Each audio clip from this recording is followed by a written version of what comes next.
Some of y'all know this. I've told you the story, so I'm not going to repeat the whole thing.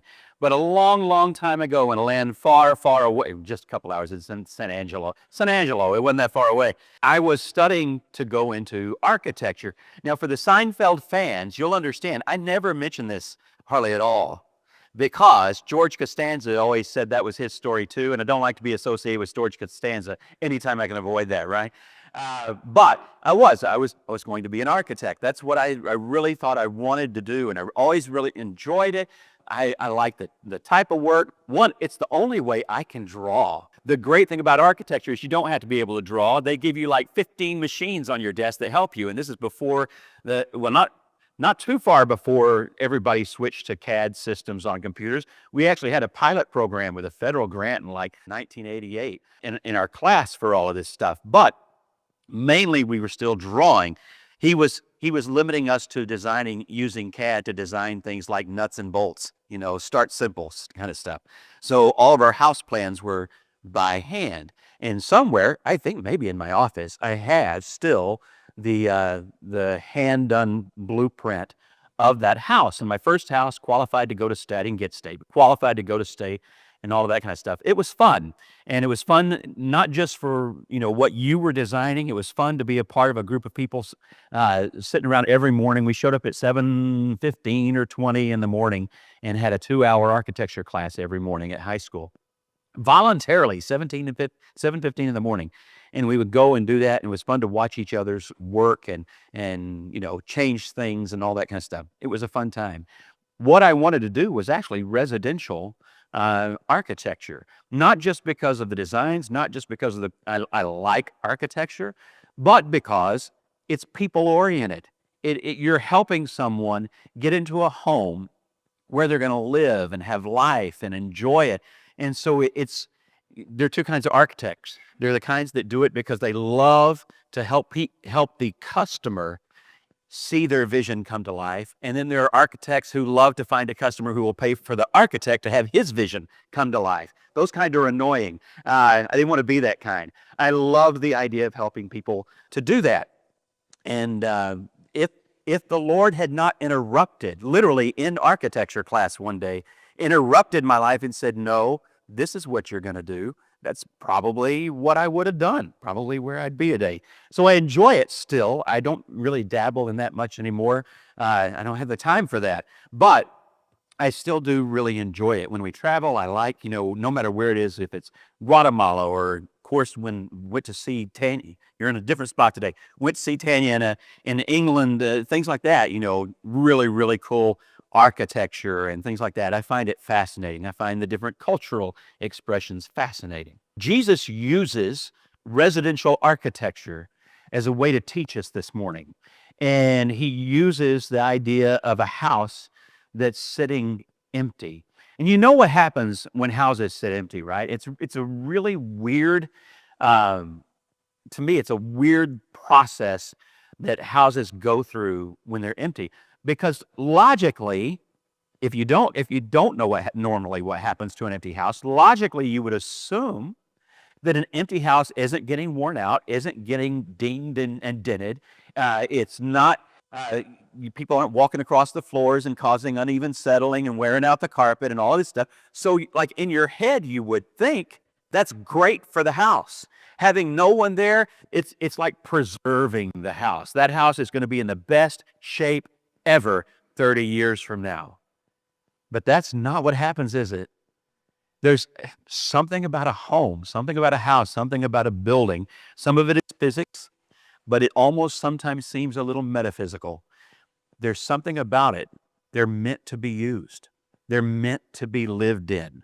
They're meant for all those little things to happen, and then for you to do small repairs. They just happen along the way, maybe even unnoticed, that don't happen in an empty house. And empty houses die. They get destroyed. Sometimes they are purposefully mishandled. And I think that's really sad. I should start my timer, don't y'all think? You think so. I know you do. Yeah, I heard it. Amen. Honestly, there was only one and it wasn't that loud, and that's shocking, okay? That's shocking. Okay, so anyway, houses. I think it's really sad. And when you drive through old neighborhoods, and we have some around here. There are parts of Brownwood that may come to mind. I think the house, this is this is an AI thing that I said, here's what I want, and it was able to do it. And I thought that was pretty cool. A typical wood-framed home that you would find built probably in the 1950s in Central Texas. And that's actually true. We drive past things like this all the time. You can see them over on 4th Street and some other streets over in Brownwood. And I like that style of home, actually. I enjoy old homes. Our house in New York was built in 1910. It was a bungalow. They had eventually finished out the attic and made a second floor, but total, it was 1,200 square feet, not a very big home, but the best laid out home we've ever had. Better storage than the house we're in now, which seems incomprehensible, but absolutely true. Had a full basement, had a walk-in attic, but one of the coolest things about it was a single family had lived in that home from 1948 until we moved in 2007, if I'm remembering right, 2006, 2007. One family.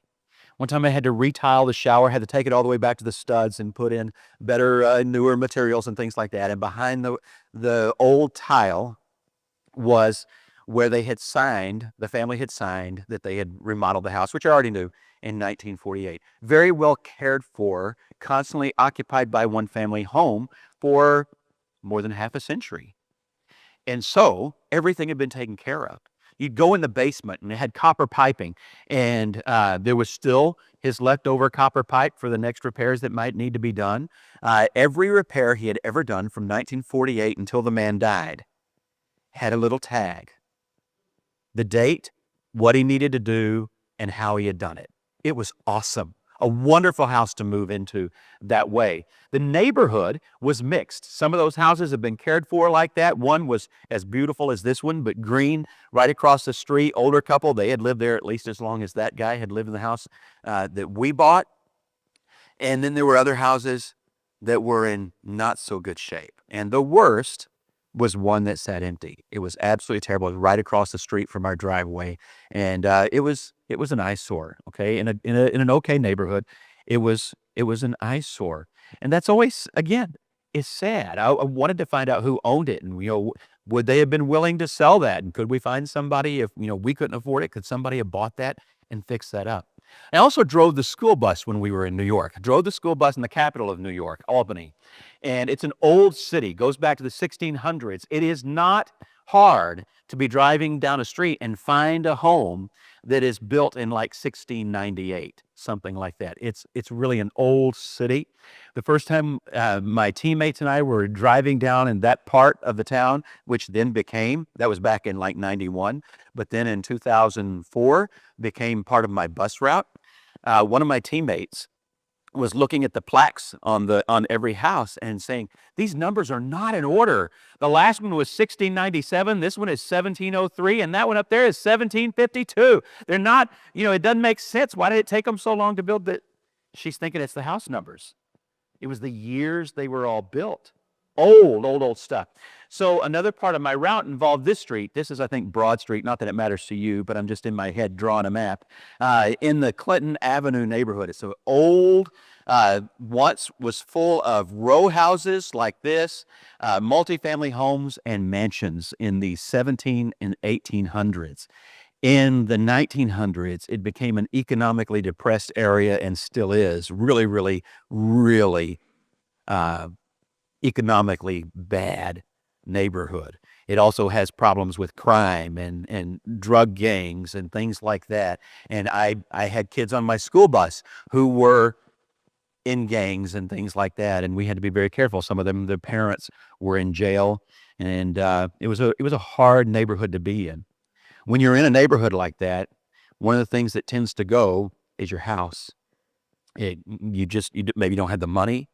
Often you don't have the neighborhood pride. You don't feel the dignity anymore in owning that home or renting that home.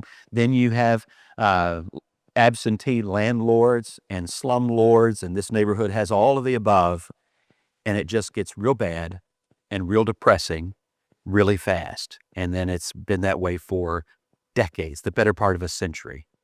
So you will find homes built, this probably in the 1800s, homes that were once somebody's pride and joy, One of these pictures is real and one of them is not.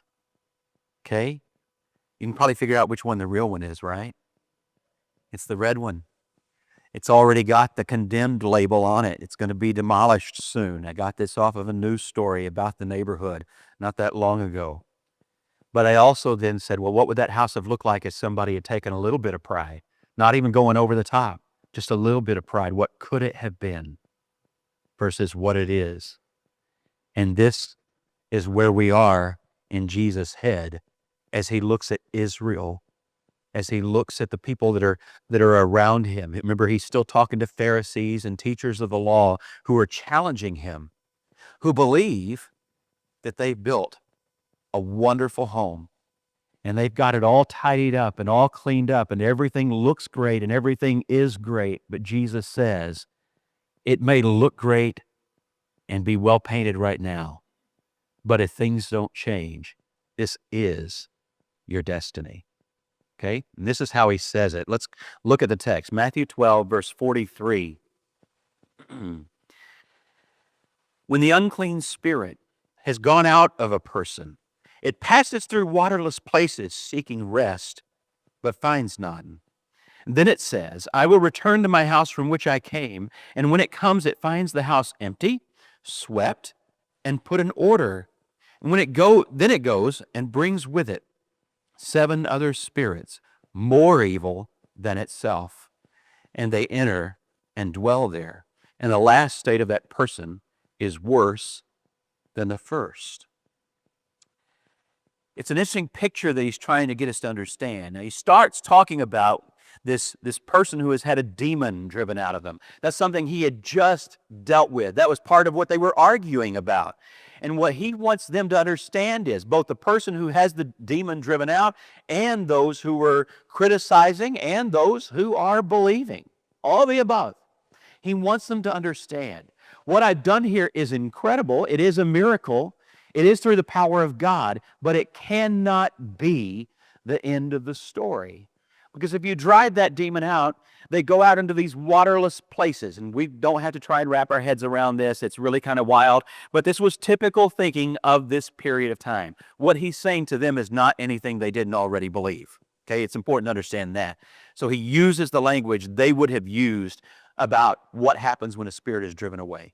Okay, so they go to these waterless places. They described in the spiritual realm, they described that in a way that would be understandable to where they lived. So they said it's like when you go out into the dry wilderness. Israel knew wilderness.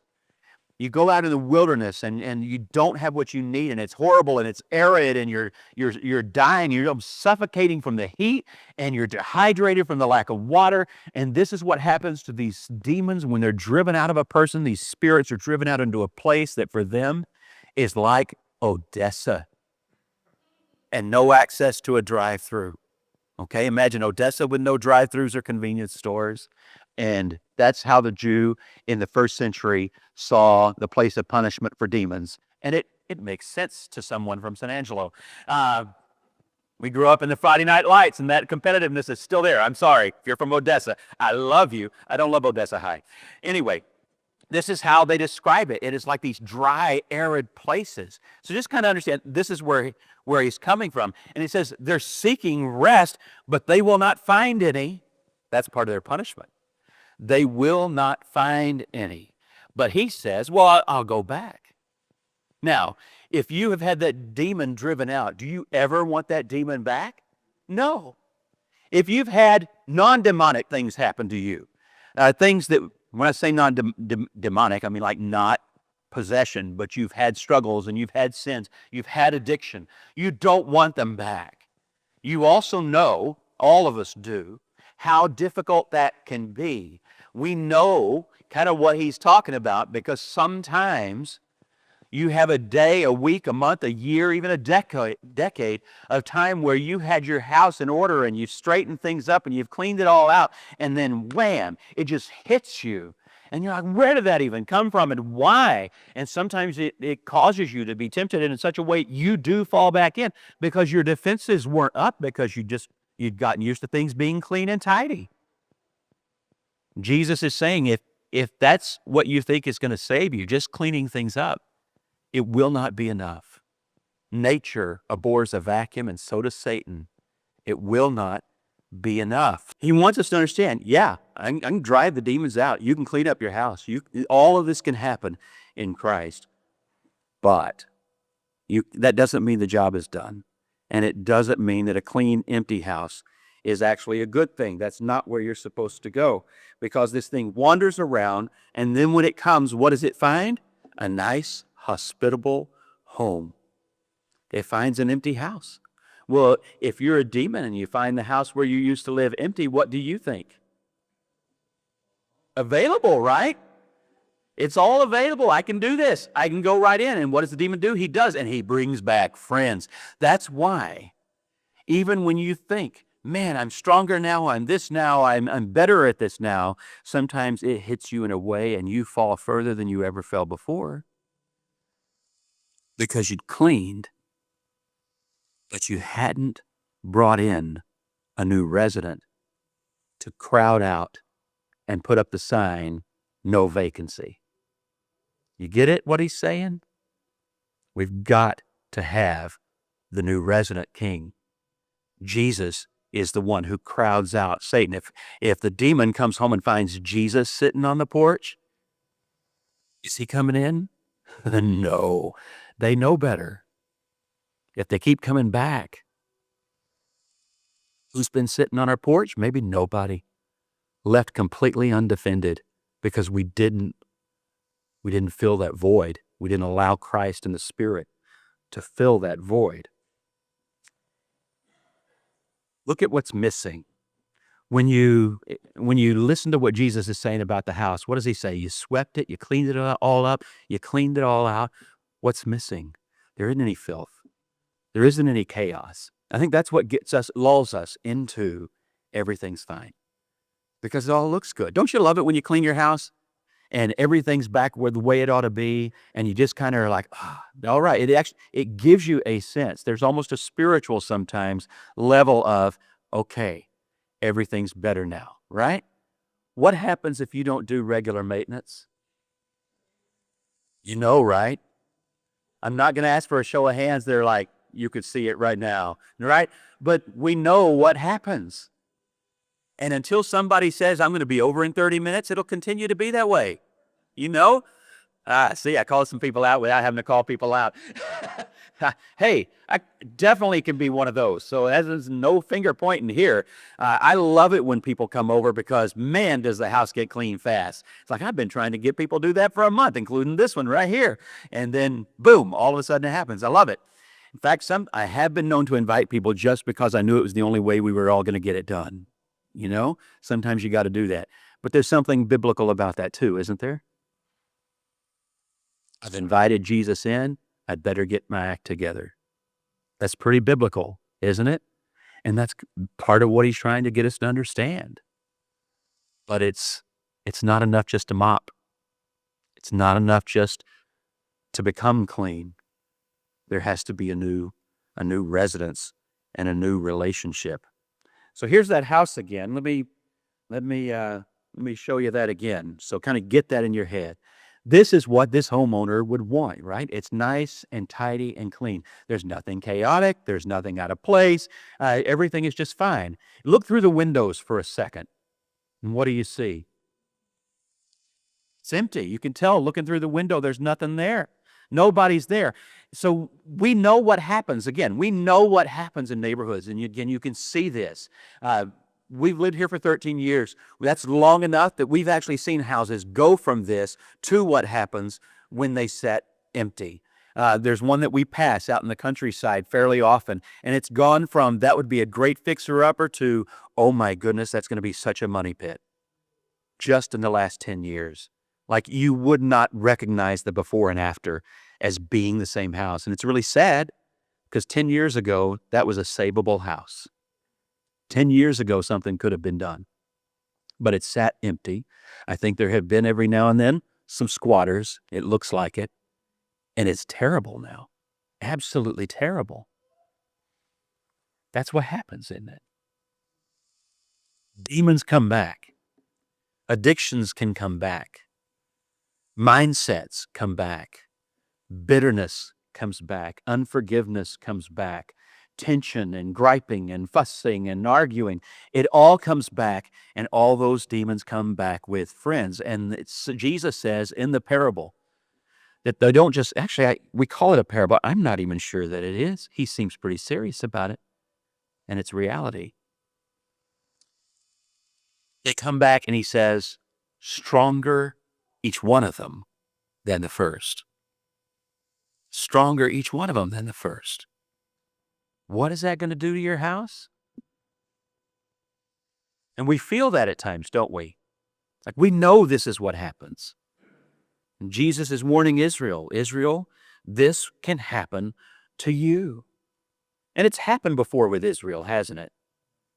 When you read the story of Josiah, at the beginning of Josiah's story, it is this over here. They had completely lost touch with God and with his word and with who they themselves even were. They didn't even know where they kept the scrolls of the law anymore. They had to go find them in a box in the corner under dust. Sound familiar? This is who they had become. They had Asherah poles. We won't get into what that is. They had Asherah poles. They had Baal worship. They had shrines to idol gods on all of their high places of worship. All throughout the country, it was easier to find a place to worship an idol than it is in Texas to find an Allsup's. That's how bad it was. I'm not kidding. People had them in their yards. They had them in their courtyards. They had them in their bedrooms and their living rooms. There were idols everywhere. And Josiah, reawakened by the renewal and the finding of the law and seeing in God's word who he was supposed to be as king, declares war on those demons. And he drives them out of the country, and he calls the entire country to repentance. He even goes so far that he raids the northern kingdoms where he was not the sovereign. He raids the northern kingdoms and tears down their idols. He's mowing the neighbor's yard and tearing down their statues. That's how serious he was, and he was serious. He was very sincere. And he did his best with all the life he had left to bring people to repentance. He wasn't perfect. He made some mistakes, and that cost him. But he did his best to see that everything was neat and tidy and looked as it should be. But if you've read the history, you know what happened. In too many people's lives in Judah, the house looked clean, but it was empty. They had followed the king's orders. They had gotten rid of the statues. They had stopped going to the false temples. But they never really built a relationship with God. And the second that Josiah dies, the demons move back in. And they fall right back into the same old idolatry as before. Second verse, a whole lot louder and a whole lot worse. That's who they were. And that's who Jesus is talking to. He said, guys, outwardly you may have all the right signs and all the right marks, but what's going on inside you? And he's talking to Pharisees. We know what's going on inside because he's already told them several times. On the outside, they look great, whitewashed, freshly painted. But on the inside, it's like you're a whitewashed tomb. It's death. It's absence. It's vacancy. You need to know what's coming. You need to prevent what's coming and fill your house with the right things. So let's talk about home, all right? Because it's no good if we all just leave this over in Israel, is it? Jesus intended us to look at ourselves. So when we look at ourselves, you know what we see is most people grew up in a house. Let's see where this says. Okay, I can't move. Oh, this is hard. I don't even know how do I do this? Okay. No, it's fine. We don't want to change wires. It's good. But thank you. A lot of us were raised in church. I'm curious. Do not be ashamed of this, by the way. This is a good thing. But show of hands if you're raised in some kind of church. I'm just curious. I've never asked this before. All right, so most of us were raised in some kind of a church environment, right? Sometimes when we've been Christians for a long time, we act like that's a bad thing. You better count your blessings, brothers and sisters. The Lord put you where He wanted you for a reason. Be thankful for that, even if it was imperfect, even if it left scars, even if you grew up in one that now look back at and go, yeah, but that one wasn't healthy. I get it. God taught you some things there. He's brought you through some things. Be thankful for that. And if you grew up with the blessing of healthy Christian parents and in a good, strong church, you really ought to be praising God. A lot of us in town grew up that way. Now, it's not as many as we think. When you start asking around and doing real research, things have changed. And a large number of younger families have never had that growing up experience. It is really changing and shifting quickly, okay? So we need to be aware of that. But a lot of people at the moment have grown up. If you broaden it out to our state, that's still true. A lot of people have grown up, again, at least with a tangential connection to some sort of faith family. Okay, so they had that, and we think of that as being one of our strengths. In some ways it is, but there are also ways in which we fool ourselves. Most people are going to say that they believe in God. Now, what they mean by that, we're talking about just everybody. What they mean by that, who knows anymore? Who knows? And I don't mean that like in a derogatory way. I mean literally, who knows? We are so diverse. Even in lesser diverse pockets of our country, is still very diverse, individually diverse. So you don't necessarily know what that means. They may have a very strong, active, good, healthy, amazing relationship with God, or that may mean, yes, I believe in God. I don't know who He is, what He is, or anything. They may be talking about the tree growing in their yard, because I've known those people, but they believe there is a God, okay? At least that. So there is that, okay? Most people around have some sense of public morality. I chose my term carefully there too, of public morality, okay? Because a lot of people believe in public morality, and then, they do all their things not in public. But public morality, most people agree that there is some level. They disagree on what that means. They disagree on exactly how far that goes. And they agree and disagree on whether or not that's any of your business. But they do believe that there is a basic standard that all of us as a society really ought to hold to. Like bare minimum, the golden rule. But they've got some idea that there is a sense that there is right and wrong. Again, it's going to be really mixed on where they think that comes from or where we think that comes from, but it's there. Okay, here's what I want you to think about all those things as. That's having your house neat and tidy. Okay, you feel like you've got everything swept up, you've cleaned the cabinets out, you've got the toilet working, everything's working and going as it should. But is that the same thing as Christ living in you? No, it's not, is it? There's a big difference. Christ living in you, by the way, Paul says in Colossians 1, is the greatest hope for this world. So it's rather important, isn't it, that we know the difference. This is what he says is the big headline of the gospel. Christ in you, the hope of glory. So it matters. It matters that we get this right, not just logically, but that we get this in our hearts, that we get this right. Okay, so if everything is all cleaned, it's all tidied up, and it's still empty, you are a sitting duck. I think I've made that point already, but I want to make it again. You are a sitting duck, because some demon's walking down the street going, I need some new digs. And you just might be it. I might just be it. If my house is tidy, I'm living a pretty clean life. But my heart is devoid of the residence of the King, the influence of the Spirit, the living Word of God. It's empty. There's nothing in there. It's nice. You know, I think that blue house is a nice house. But what does it matter if it's sitting empty? What good is it? A demon will tell you it can be useful, but it's going to be ugly, right? So, how does he fill us up?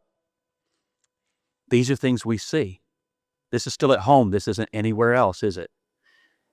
These are the things we see. We see things like pride and arrogance. We see things like bitter politics. And I chose that phrase carefully. Can there be good, healthy politics? Absolutely. Can you do good things if you use that medium well? Absolutely. Do we see enough of that? No, we don't. More importantly, not thinking about politicians or people who serve, what about in ourselves as the public? Do we see more healthy politics in the way we talk about it? Do we feel like our conversations lead us to healthy places? Or do we get angrier and more bitter, more divided, and more destructive, more extreme? That's kind of a self-answering question, right? Look around. But it's not they. Jesus isn't talking about they. Jesus is talking about us. We sometimes then, if we have left our house empty, struggle with pride. We, if we've left our house empty, struggle with bitterness. And that comes out in our culture often, in our politics or the way that we talk about it. It comes out, materialism. I skipped one, resentment's there. But materialism? Brown County have a problem with chasing after stuff more than after Christ? Yeah. There's only one right answer. Yes, we do. Are we unique in that? No, that's our whole country's culture. That's the whole world's culture. It's not just in the West. It's not just in capitalist societies. I have been in more communist countries than Stalin, I think, sometimes. And do you know what I've found? Capitalists. You go into a candy store in China and you're going to come out believing capitalism is alive and well. That's all I can tell you. Ask me later. I'll tell you a story. It was hilarious. But materialism is a huge problem. And materialism is not just buying stuff. It's the belief that buying stuff is what will ultimately make us happy. It's what will fill our house. But stuff is not what fills a house. Life is. It's how it becomes a home. To be the home of the Savior of the world, we can't fill our heart with stuff. We've got to fill it with Christ and His Spirit and the things of the kingdom. Totally, totally different point of view and way of life. Funny thing is, in the midst of it all, the last one's true, isn't it? We will take our prideful, bitter, resentment-filled, materialistic selves and go, man, I'm a good Christian. I am doing this right. Look how clean my house is. I don't drink, smoke, cuss, chew, or go with girls that do. That was Rex Boyle's quote right there. I don't drink, say it fast. I don't drink, smoke, cuss, chew, or go with girls that do. He would say that all the time. Usually he was saying it in the same way Jesus would have said it here in Matthew 12. It's easy to think that alone saves you. But it won't. Because that's a tidy house, but it's not necessarily a full house. You can be really worldly and be a teetotaler. You can be really worldly and be faithful to your spouse. You can be really worldly. All those things. Still be absent of Christ.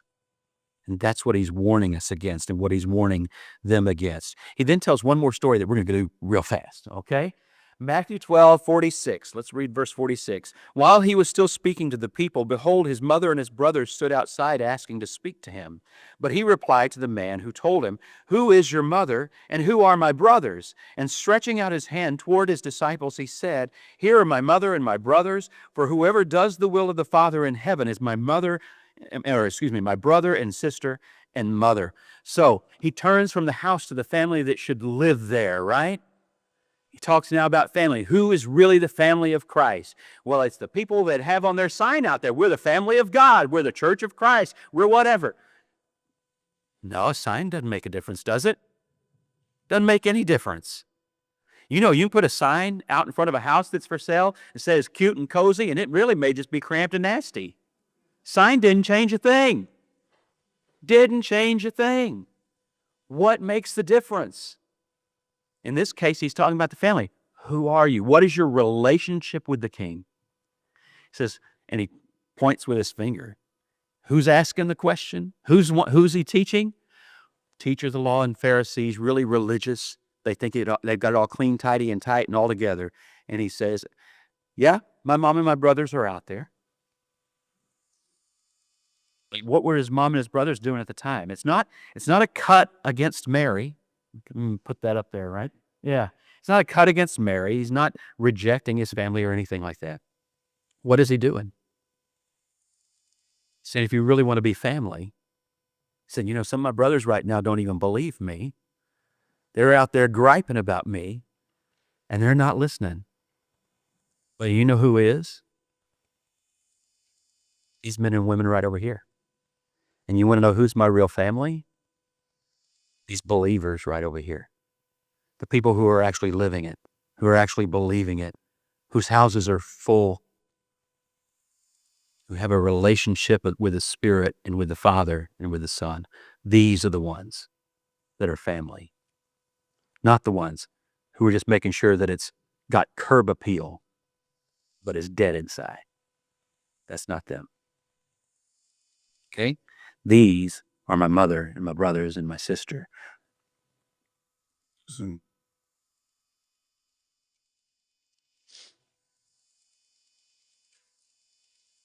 Heritage is not enough. Now you're going, he made us raise our hands, and this is now how he's getting us back. I'm right there. I'm not just third or fourth generation Church of Christ. My family goes back in the churches of Christ all the way back to the beginning of the Restoration movement. So does Tanya's. If you were going by heritage, I could do the Paul gut thing. Oh, you're a Pharisee? I'm big time Pharisee. Oh, you're Church of Christ? I'm big time Church of Christ. That's all there. Generations after generations. Even beyond that, I've done my Ancestry.com thing. I've taken the DNA test. I've read all of those trees. My family goes back, I can trace it back right now to the early 1200s, documented, seeing the priest's signatures in the church books, scanned online. Early 1200s. More preachers than the Southern Baptist Convention. The earliest one I can find right now is 1550. You can still go to the church. They're still meeting this morning. And they're already done because it's in England. In High Easter, England.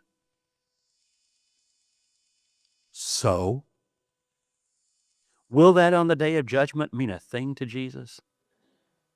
If I'd walk up there and go, well, now listen, I know I did this, this, and this. My 10th great grandfather was a vicar, buddy. What does that mean? What does that even mean? Nothing. It means nothing. And when Paul was saying it, he was saying the same thing. All that stuff adds up basically to a dung heap. Because what really matters is what? Where is my relationship with Christ the King? What fills the house that is my heart? Let me go to here. I got 2 questions that I want to leave you with this morning. Ask yourself, is my life merely respectable? Is it neat and tidy? Follows the HOA rules for what a Christian's supposed to look like on the outside. Oh, that was a good way to put that. I didn't think about that earlier. That makes me want to change neighborhoods. Do not like the HOAs. Pharisees, the ultimate HOA. That's the truth, too. Is it respectable on the outside? What is it inside? It may not be that you've got all the worst problems. You may not look like that house over to the right side for you. That may not be you. You may still look like the one on the left. But is it empty? Respectable, but empty. Is it inhabited by the Spirit of the living God in Christ the King? And how do you know? Jesus said, you know because you follow. You know because you're a disciple. You know because you're obedient to the King. You know because you're living on mission with what he's called you to be and what he's sent you out to do. Is that who you are? I hope it is. If it's not, I wouldn't wait a day. I wouldn't wait a day. Get that house cleaned out, yeah, but get that house inhabited by the one who brings peace and grace and strength, and not by the same old demons that have already torn up your porch 6 times before.